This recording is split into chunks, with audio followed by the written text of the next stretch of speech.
Takže dobrý večer, takto vyzerá moja finálna úprava bufetu. Robil som to sám dneska, 1,5 hodiny, presne mi to trvalo. Nech sa páči, ukážem vám čo, ako je, kde, ako je. A o všetko vám poviem, čo som ako robil. Takže tu máme tuňaka, carpaccio. Tuňa carpaccio to je vypražaný tuňak z oboch strán v sezame.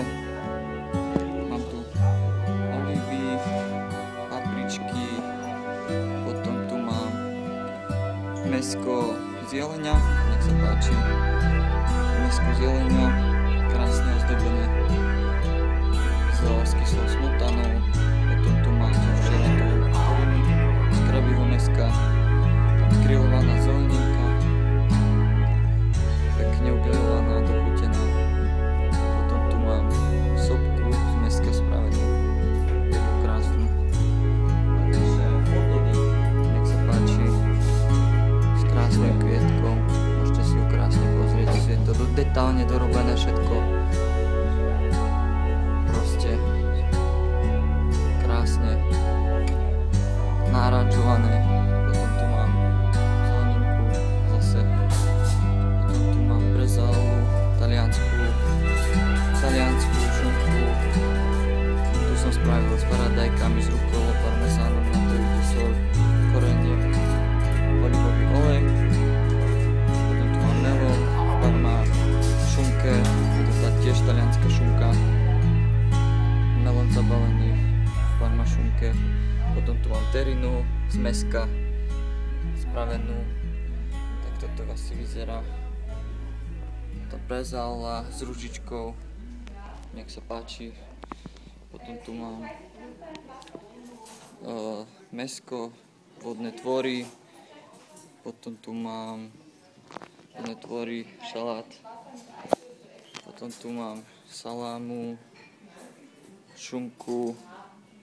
Tu vyzerá šunka, zase salámu, potom tu mám síriky, dozdobené síriky, nech sa páči. Potom prejdem na šalát. Mám tu šalát, miešaný šalát, mozzarellu maličku, šalát paprikový, mäsový, paradajky, plný šalát, mrkvový šalát, miešaný zemiakový šalát, uhorkový šalát, zase mrkvový šalát. Potom tu mám schwarzwurzel šalát, mozzarella, tomaten, vajíčka, toto je nič, dressingy. A nakoniec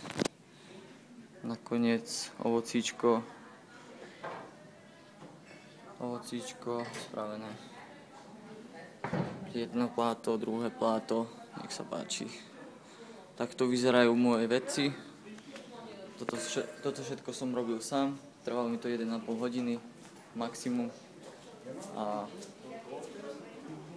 to by malo byť asi všetko pre dnešok. Nech sa páči, dúfam, že tým ľuďom to bude chutiť. Máte sa pekne.